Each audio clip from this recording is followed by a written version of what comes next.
శుక్లాంబరధరం విష్ణుం శశివర్ణం చతుర్భుజం ప్రసన్నవదనం ధ్యాయేత్ సర్వవిఘ్నోపశాంతయే అగజానన పద్మార్కం గజానన మహార్నిశం అనేకదంతం భక్తానాం ఏకదంతముపాస్మహే.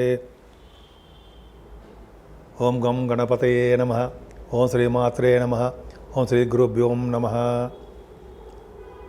మా ఆది ఆశ్వాలను చూస్తున్నటువంటి మీ అందరికీ, అలాగే విదేశాల్లో కూడా ఉంటూ నన్ను ఎంతగానో ప్రోత్సహిస్తూ నాకు ఫోన్లు చేస్తూ నిరంతరము నన్ను డౌట్లు అడగడం, మీరు ఫాలో అవ్వడం అనేది చాలా బాగుంది. మీ అందరికీ పేరు పేరున నా హృదయపూర్వక నమస్కారాలు. అలాగే మా ఆది అష్టాదశి తరపు నుంచి నేను మీ వాడ్రేవాది నేను చెప్తున్నాను. నేను వాడ్రేవాది, నేను ఆది అష్టాదశి నుంచి మాట్లాడుతున్నా. సో ఈ జాతకాల గురించి చెప్పుకుందామండి.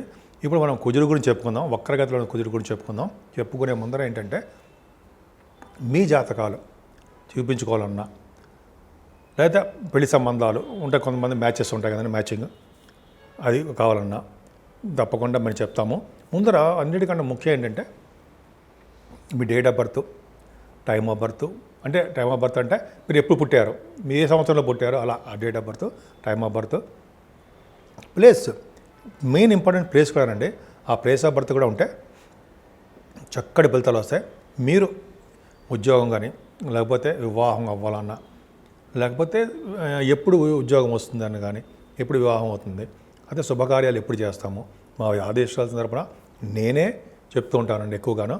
ముఖ్యంగా మీరు ఫోన్ చేసినప్పుడు నేను ఫోన్ ఎంగేజ్లో ఉన్నా, నేను షూటింగ్స్లో ఉన్నప్పుడు కొద్దిగా ఫోన్ ఆఫ్ చేస్తూ ఉంటాను.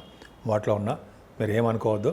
మీరు జనరల్గా మెసేజ్లు పెట్టండి. మెసేజ్లు పెడితే వాట్సాప్లో నేను తప్పకుండా చూస్తాను. మళ్ళీ నేను ఇమ్మీడియట్గా రెస్పాండ్ అవుతాను.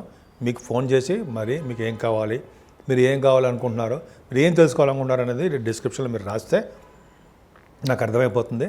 సో ఈ విధంగా మనం జాతకాల్లో చూసుకోవచ్చండి. మెయిన్ ఇప్పుడు ఏంటంటే మనం తెలుసుకోవాల్సింది కుజుడు యొక్క వక్రగతి అండి. వక్రగతిలో ఉన్న కుజుడికి బలవంతుడు అవుతాడు.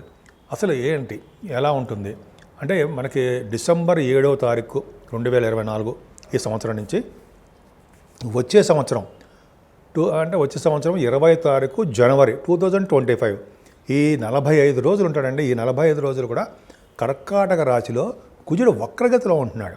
వక్రగతిలో ఉన్నాడంటే ఇంతకుముందు నీచ స్థితిలో ఉన్నాడు, ఇప్పుడు వక్రగతిలో విపరీతమైన బలవంతుడుగా ఉంటాడు. కొన్ని రాశుల వాళ్ళకి దోషాలు ఆపాదిస్తాడు, కొన్ని రాశుల వాళ్ళకి విశేషమైన యోగాలు కూడా కలిగిస్తూ ఉంటాడు. సో 12 రాశుల వాళ్ళకి కుజుడు యొక్క ప్రభావం ఎలా ఉండబోతోంది, 12 రాశుల మీద ఎలా ఉండబోతుంది, 12 రాశుల వాళ్ళకి ఎలా ఉండబోతోంది మనం తెలుసుకుందాం. అంతకంటేనండి, మీకు జరుగుతున్న దశలు అనేది చాలా ఇంపార్టెంట్. ఆ దశల ప్రకారమే మెయిన్ జరుగుతుంది. ఈ కుజుడు వక్రించకపోయినా, దిగ్బలత్వం ఉన్నా ఏమవుతుందంటే ఆ ఫలితాలు ఉంటాయి.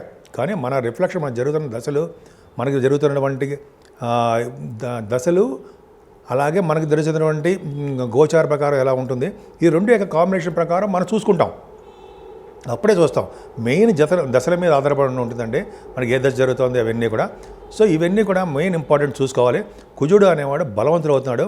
45 రోజుల పాటు అక్కడ దిగ్బలత్వం కాదు కానీ అక్కడ ఉండిపోయాడు, కర్కాటక రాశిలో ఉండిపోయాడు.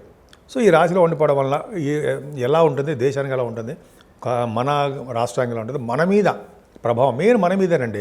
రాష్ట్రం గురించి, దేశం గురించి మనకి అంత వద్దు. మన మీద ఎలా ఉండబోతుందో ఇప్పుడు మనం తెలుసుకుందాం. 12 రాశుల వాళ్ళకి ఎలా ఉండబోతుందో ఇప్పుడు తెలుసుకుందాము.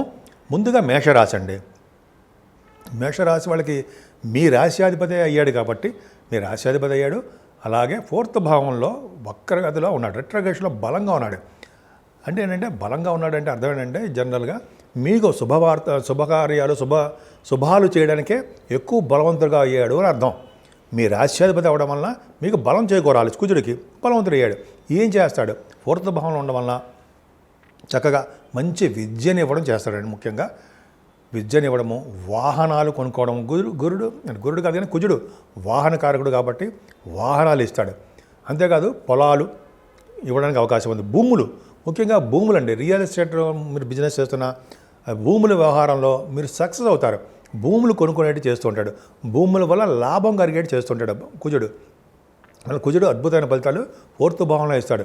అదే మీ మదర్ గారి యొక్క ఆర్థిక పరిస్థితి కూడా బాగా ఆరోగ్య పరిస్థితి ఆర్థిక పరిస్థితి కూడా బాగా డెవలప్ అయ్యేట్టు, ముఖ్యంగా సంగీత సాధనలు ఎవరు ఉంటారో వాళ్ళకి బాగా సక్సెస్ చేస్తాడండి. ముఖ్యంగా విద్యార్థులకి బాగా విద్యలో బాగా రాణించేట్టు చేస్తుంటాడు. కుజుడు ప్రభావం చాలా పవర్ఫుల్గా ఉంటుంది. ఈ కుజుడే మీ రాశికి సప్తమ భావాన్ని కూడా చూస్తున్నాడు కదా. సప్తమ భావాన్ని కూడా చూడడం వలన, సప్తమ భావం అంటే ఏంటి, విజయస్థానం, సక్సెస్ అంటాం, కళత్ర స్థానం అంటాం కదా. ఆ కళత్ర స్థానం అని ఉండడం వలన వివాహ శుభకార్యాలు జరగడానికి ఆయన కారకుడు అవుతాడు.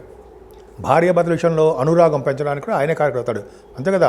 కుజుడు భార్యాభర్తల విషయంలో, అలాగే త్వరగా పెళ్ళిళ్ళు అవ్వడంలోనూ, భార్యాభర్తల విషయంలోనూ, అలాగే సంతాన విషయంలోనూ చివరిలో చెప్పుకుందాం నేను. సో చివరిలో లాస్ట్లో మనం చెప్తానండి. ఈ విధంగా సప్తమ స్థానానికి పెళ్ళిళ్ళు అవ్వడానికి కారకుడు కూడా ఆయన అవుతాడు. సత్సంతాన యోగం కలగాల, సంతానం గురించి పక్కన పెడదాం. ఆయన మంచి భార్యాభర్త కలవాలన్నా, అయితే మన అంటే ఉన్నవాళ్ళు మంచి అభివృద్ధికరంగా ఉన్న భార్య కానీ భర్త కానీ దొరకాలన్నా, భార్యాభర్తల విషయంలో ఇబ్బందులు లేకుండా కలగాలన్నా కుజుడే కారకుడు అవుతాడు. సప్తమ భావం చూస్తాడు కాబట్టి ఖచ్చితంగా భార్యాభర్తలు సక్సెస్ అవ్వడము, అలాగే త్వరగా మ్యారేజెస్ అవ్వడము జరుగుతుందన్నమాట. అంతేకాకుండా విహారయాత్ర, దూర ప్రాంత ప్రయాణాలు, విహారయాత్రలు, బిజినెస్ విస్తరణ చేసుకోవడాలు, బిజినెస్లో కొత్త కొత్త పార్ట్నర్స్ చేసుకోవడాలు, ముఖ్యంగా రియల్ ఎస్టేట్ రంగంలో బాగా డెవలప్ అవడాలు మేషరాశి వాళ్ళకి జరగబోతున్నాయి. అలాగే 10th భావం కూడా చూస్తున్నాడు కదా కుజుడు. మీ రాశాధిపతి దశమ భావాన్ని చూస్తాడు. అంటే ముఖ్యంగా సాఫ్ట్వేర్ రంగ ఉద్యోగస్తులకి చాలా బాగుంటుందండి. వాళ్ళు ప్రమోషన్స్ రావడము, వాళ్ళ జీతాలు పెరగడము, పెండింగ్లో ఉన్నటువంటి ధనం రావాల్సిన డబ్బులు వాళ్ళకి రావడము జరుగుతుంది. అలాగే కంప్యూటర్ సాఫ్ట్వేర్ రంగంలో ఉన్న వాళ్ళకి, సాఫ్ట్వేర్ రంగంలో ఉన్నట్టు చెప్పాం, కంప్యూటర్ హార్డ్వేర్, అలాగే ఎలక్ట్రిసిటీ, ఎలక్ట్రానిక్స్, కమ్యూనికేషన్ వ్యవస్థలు, కంప్యూటర్స్, హార్డ్వేర్ సంబంధించిన కుజుడు కారకత్వాలు, ఇవన్నీ కూడా సక్సెస్ రేటు ఎక్కువ ఉందండి. బాగా డెవలప్ అవుతారు. అంటే మీకు రావాల్సిన సంపదలు పెరుగుతాయి. ముఖ్యంగా గవర్నమెంట్ ఉద్యోగాలు ఇవ్వడానికి కూడా కుజుడు కారకుడు అవుతాడు. దశమ భావం కాబట్టి, 10th హౌస్ చూస్తున్నాం కాబట్టి గవర్నమెంట్ ప్రొఫెషన్ ఉండడానికి బాగుంటుంది. రాజకీయ నాయకులకండి దశమ భావాన్ని కుజుడు చూసినా, దశమంలో కుజుడు ఉన్నా సరే రాజకీయ రంగంలో ఉన్న వాళ్ళకి విశేషమైన పదవులు రావడానికి అవకాశం ఉంది. అయితే పదవులతో పాటు వాళ్ళకి ప్రజాదరణ, విశేషమైన స్పందన కలగడానికి అవకాశం ఉందండి. కుజుడు కారకత్వంలో దశమ భావం చాలా చాలా పర్ఫెక్ట్గా ఉంది. అదే కుజుడు కూడా 8వ దృష్టితో 11వ భావం కూడా చూస్తాడు. సంపదలు పెంచుతాడు. మీ చేస్తున్న భూముల మీద వచ్చే సంపదలు బాగా డెవలప్ చేస్తాడు. అలాగే దృఢగాత్రము బాగా పాటలు పాడేటివి చేసేవాడు కూడా కుజుడే అవుతాడు అనమాట దశమ భావం చూస్తే. సో ఈ విధంగా ఆయన సప్తమ దశమ లాభస్థానాలలో చూస్తున్నాడు కాబట్టి ఈ కుజుడు ప్రభావం వలన మీరు ఈ 45 రోజులు కూడా సంపదలు కలగడానికి, సౌఖ్యంగా ఉండడానికి, ఆనందంగా ఉండడానికి, మీరు కోరిన కోరికలు నెరవేరడానికి ఎక్కువ అవకాశాలు ఉన్నాయి. ఇప్పుడు మనం రెమెడీస్ గురించి తెలుసుకుందామండి. కుజుడు అనుగ్రహం 12 రాశుల మీద కలగాలి, అవునా? ఇప్పుడు కుజుడు కొన్ని రాశులకి యోగాన్ని, కొన్ని రాశులకు అవయోగాన్ని కలిగిస్తున్నాడు కదా. ఈ స్ట్రాంగ్గా ఉండడం వలన, ఆయన అంటే కుజుడు స్తంభన వలన, కుజుడు యొక్క రెట్రోగేషన్ వలన కొన్ని రాశులకి ఇబ్బంది కలిగిస్తున్నాడు. అని ఇబ్బంది మరీ ఇబ్బంది కాదు, కానీ కుజుడు యొక్క అనుగ్రహం కలగాలి కదండి మనందరూ, అన్ని రాసుల వాళ్ళకి, మనందరికీ బాగుండాలి కదా మనందరం, అవునా? కాబట్టి కుజుడు సుబ్రహ్మణ్య స్వామి పూజలు చేసుకుందాం. సుబ్రహ్మణ్య స్వామి కళ్యాణం చేయించుకున్నా, సుబ్రహ్మణ్య స్వామి అష్టోత్తరం చేసుకున్నా, ఇంట్లోనే లేదా పుట్టలో పాలు పోసినా, ఈ విధంగా సుబ్రహ్మణ్య స్వామి ఆరాధన ఈ 45 రోజులు బాగా చేసుకుంటే, నిరంతరం సుబ్రహ్మణ్య స్వామి కొలవడం వలన ఏం చేయదండి మనకు తెలియదు. మనకు చిన్న మంత్రం చెప్పండి. అంటే ఓం మెలికిలిసా అండి, సం శరవణ భవాయ నమః, ఓం సం శరవణ భవాయ నమః, ఓం సం శరవణ భవాయ నమః అనే మంత్రాన్ని, బీజాక్షరం నేను 108 సార్లు రోజు చెప్పించుకోవడం వలన 12 రాశుల వాళ్ళకి అద్భుతం ఫలితాలు ఉంటాయండి. ముఖ్యంగా సుబ్రహ్మణ్య స్వామి ఆరాధన ఎంతో పవర్ఫుల్. సుబ్రహ్మణ్య స్వామికి పాలతో అభిషేకము, తేనెతో అభిషేకము, ఇలా ఉన్నాయి కదండి, అన్ని అభిషేకాలు ఉన్నాయి కదా. పైగా ఆయన గంధంతో అభిషేకం చేస్తే పుణ్యఫలం ఉంటుంది అంటారు. అరగదీసిన గంధం ఉంటుందా, ఎవరైతే అరగదీసిన గంధాన్ని సుబ్రహ్మణ్య స్వామికి మొత్తం అంతా రాస్తారో వాళ్ళకి పుణ్యం అధికంగా ఉంటుంది. వీడు ఏ జన్మలో చేసుకున్న పుణ్యమో అంటుంటాం కదా, అది పుణ్యం అని ఇలాగ వస్తాయి. పుణ్యం చేసుకోవడం అంటే ఏంటి, గంధాన్ని సుబ్రహ్మణ్య స్వామికి రాయడమే. సుబ్రహ్మణ్య స్వామి అంటే మనకు విగ్రహం ఉంటుంది, అయితే మా ఇంట్లో పాము కూడా ఉంటుంది, 5 తల పాము, వెండిది, బంగారం, పూజ చేసుకున్న, పాల అభిషేకం చేసుకున్న అద్భుతమైన ఫలితాలు వస్తాయి. ఈ విధంగా సుబ్రహ్మణ్య స్వామికి పూజ చేసుకుంటే ఏ ఫలితాలు వస్తాయి? భార్యాభర్తల విషయంలో అనురాగం పెరుగుతుందండి, మనస్పర్ధలు ఉండవు, త్వరగా వివాహ శుభకార్యాలు జరిగిపోతాయి, వివాహాలకి ఆటంకం ఏర్పడదు. ముఖ్యంగా సంతానం విషయంలో ప్రాబ్లమ్స్ వస్తాయి. సార్ పుట్టట్లేదురా బాబు సంతానము, ఎట్లాగ అనుకుంటాం కదా చాలామందికి. కుజుడు ప్రభావం, సర్పదోషం ఉంటుంది కొంతమందికి, అంటే రాహుకేతులకి కుజుడు ప్రభావం ఉంటుంది. ముందు కుజుడు ప్రభావం కాబట్టి పంచమ స్థానంలో సంతానం విషయంలో ఇబ్బంది కలుగుతుంది. కాబట్టి ఈ సుబ్రహ్మణ్య స్వామి పూజ చేసుకుందాం, ఇబ్బందులన్నీ తొలగిపోతుంటాయి. అలాగే ఇంకా చెప్పాలంటే ఈ కొంతమందికి ఉద్యోగాల భద్రత ఉండదు. ఉద్యోగాల కోసం కూడా ట్రై చేసే వాళ్ళకి, విదేశాలు వెళ్ళడానికి ట్రై చేసే వాళ్ళకి, ఇలాగ అన్ని యాంగిల్స్ చూసి అంటే అన్నిటి ప్రభావం యొక్క కుజుడే కారకుడవుతాడు. ముఖ్యంగా సంతాన విషయంలోనూ, భార్యాభర్తల విషయంలోనూ, భార్యాభర్తలు విడగొట్టాలన్నా కలపాలన్నా కూడా ఆయనే కారకుడవుతాడు. పైగా ఇంకా చెప్పండి వివాహ శుభకార్యాల్లోనూ అనేక రకాలుగా యాక్సిడెంట్స్ కాకుండా ఆయన మరి రోడ్డు ప్రమాదాలు కలగడానికి, యాక్సిడెంట్ కలగడానికి, బోన్స్ తిరగడానికి, రక్తం కారడానికి ఇవన్నీ కారకుడు ఆయనే కదా. అవన్నీ కాకుండా సర్వదా రక్షగా ఉంటాడు సుబ్రహ్మణ్యుడు.